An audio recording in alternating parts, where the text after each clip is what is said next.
Assalamualaikum warahmatullahi wabarakatuh. Perkenalkan, saya Gina Nisrina dari kelas 12 IPA 3, nomor absen 13. Di sini saya akan menjelaskan tentang 10 pertanyaan mengenai tentang kematian. Di sini saya akan menjelaskan tentang 10 soal itu dengan menutup mata. Pertanyaan pertama yaitu berapa perbandingan umur umat Rasulullah pada saat di bumi dan juga di alam barzakh. Pada saat di bumi, umur manusia yaitu 60-70 tahun mengikuti umur Rasulullah, dan jika beruntung maka akan mencapai 90 tahun atau lebih. Dan pada saat di alam barzakh, satu hari di alam barzakh sama dengan 50.000 tahun di bumi. Perbedaannya sangat jauh. Yang kedua yaitu jelaskan perbedaan antara orang kafir dan orang mukmin ketika dicabut ruhnya. Yang pertama yaitu orang kafir, saya perumpamaan seperti besi yang dijatuhkan ke dalam kain wol yang basah, kemudian ditarik walaupun kain wol tersebut basah dan berserat-serat, maka akan ditarik sekeras mungkin walaupun susah keluar, maka harus wajib keluar. Sebagaimana jika kita melihat malaikat mencabut ruhnya orang kafir, maka orang kafir tersebut wajahnya akan dipukul dan juga belakangnya akan dipukul sekeras mungkin. Lalu malaikat tersebut berkata, rasakanlah azab yang pedih. Walaupun kita melihat orang kafir tersebut wajah seperti biasa saja pada saat meninggal, maka sesungguhnya ruhnya disiksa oleh malaikat. Dan yang kedua yaitu bagaimana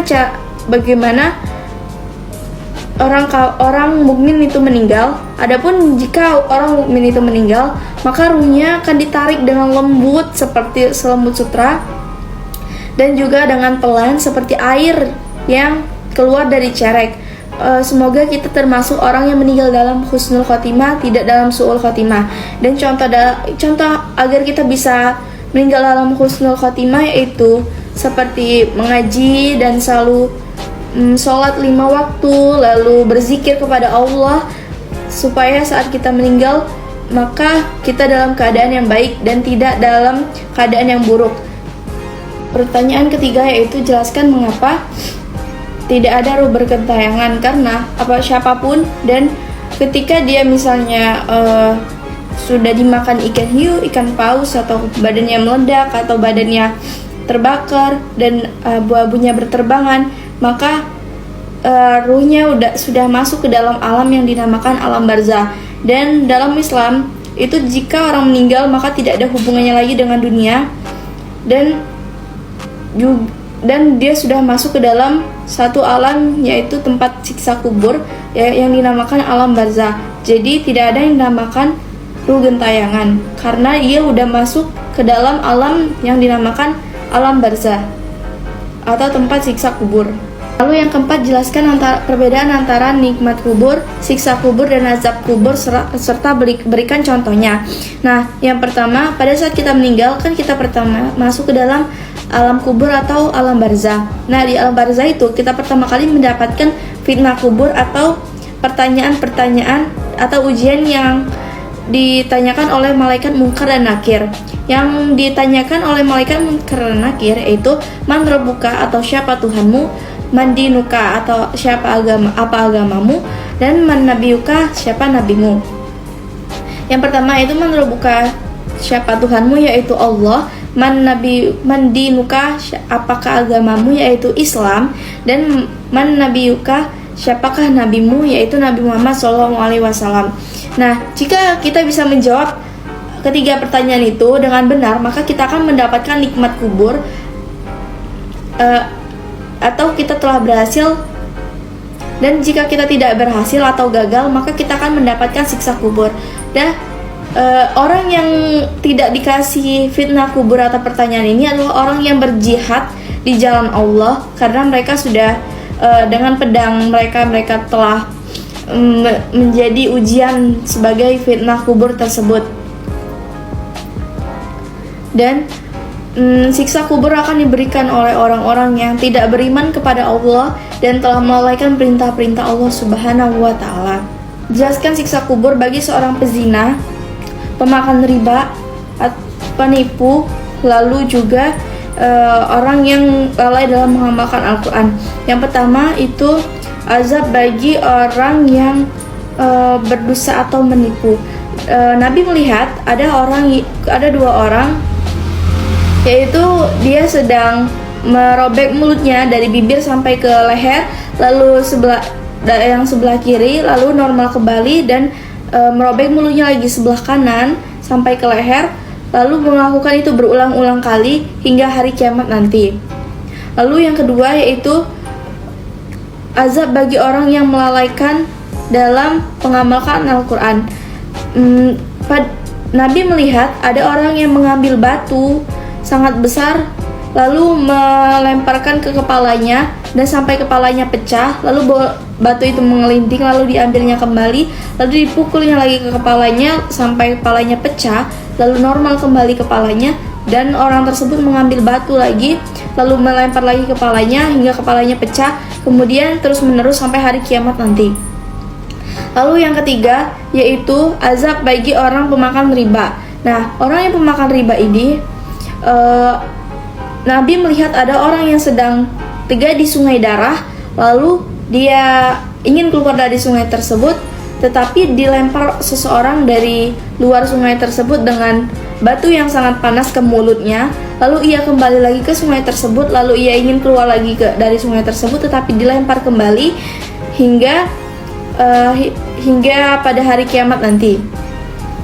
Lalu yang keempat yaitu azab bagi lelaki dan perempuan pezina. Nah, bagi lelaki dan perempuan pezina ini, mereka akan dikumpulkan di suatu tempat, yaitu sebuah tungku yang besar dan atasnya sangat sempit, lalu dalam keadaan telanjang, lalu mereka dicelupkan dan dibakar dalam tungku tersebut yang sangat panas.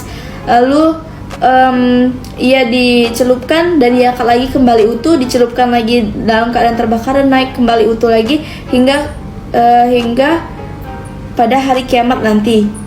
Dan semoga kita tidak termasuk ke dalam orang-orang tersebut. Pertanyaan yang keenam yaitu jelaskan bagaimana bumi, langit, dan laut pada saat hari kebangkitan. Yang pertama yaitu bentukan laut pada saat hari kebangkitan, maka air laut itu akan meluap dan isinya akan keluar memenuhi permukaan bumi. Lalu setelah memenuhi permukaan bumi, maka lautan tersebut akan berubah menjadi lautan api. Dan pada saat bumi pada hari kebangkitan tersebut adalah gunung-gunung dihancurkan oleh Allah, lalu gunung-gunung tersebut berterbangan seperti awan, lalu gunung-gunung tersebut dicabut dari pasaknya, dan juga Allah hancurkan gunung-gunung tersebut, dan kita tidak akan melihat lagi gunung-gunung dan telah diratakan oleh Allah Subhanahu wa taala. Lalu langit akan terbelah dan langit tersebut akan ditarik oleh Allah seperti menarik kulit dari kulit hewan dari tubuhnya, dan langit tersebut akan digulung oleh Allah Subhanahu wa taala, dan pada saat itulah hari kebangkitan terjadi pada saat tiupan sangkakala pertama. Yang ketujuh yaitu jelaskan 10 sifat manusia pada saat hari kebangkitan. Yang pertama yaitu sifat manusia adalah mati syahid. Orang yang mati syahid maka ia akan tubuhnya akan dilumuri darah, tapi darah tersebut berbau minyak kasturi. Yang kedua yaitu orang yang berpuasa. Orang yang berpuasa ini bau mulutnya akan seperti lebih harum dari bau kasturi. Nah, yang lalu orang yang azan, Allah akan meninggikan orang-orang yang mengazan, dan karena dia meninggikan nama Allah, maka Allah akan meninggikan mereka di akhirat nanti. Lalu yang keempat yaitu orang yang saling mencintai karena Allah. Allah akan memuliakan mereka karena tidak ada kemaksiatan, yang saling mencintai karena Allah tersebut, dan Allah akan memuliakan derajat mereka juga. Yang kelima yaitu orang yang berdusta. Orang yang berdusta, Allah akan memasang bendera atau memasang nama mereka, memasang sesuatu pada mereka yang membuat mereka yang membuat ia malu, dan Allah akan menaruh tulisan bahwa inilah sang pendusta. Lalu yang selanjutnya yaitu orang yang suka meminta-minta pada hari kebangkitan nanti, maka Allah akan membuat wajah mereka seperti tengkorak, dan juga wajah mereka tidak diliputi daging, hanya tengkorak saja. Dan yang selanjutnya yaitu orang yang sombong. Pada saat di dunia, orang yang sombong pada saat hari kebangkitan nanti, mereka akan dibuat Allah sangat-sangat kecil, dan juga ukurannya sangat kecil dan diliputi dengan kehinaan. Lalu yang terakhir yaitu orang yang berpoligami atau tidak adil.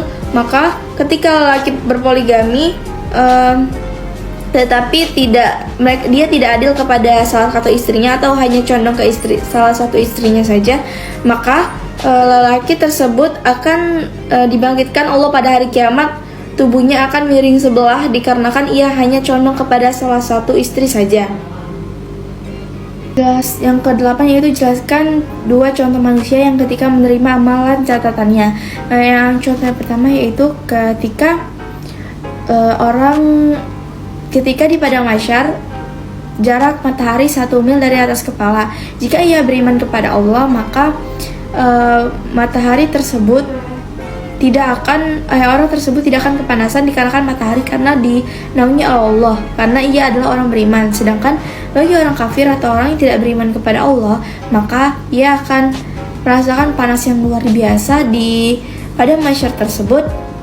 Lalu keringat bercucuran dari atas kepalanya sampai ke mata kaki saking panasnya, karena jarak matahari yang hanya 1 mil dari atas kepala. Ke-9 yaitu jelaskan mengapa ada orang yang diusir dari telaga Rasulullah SAW.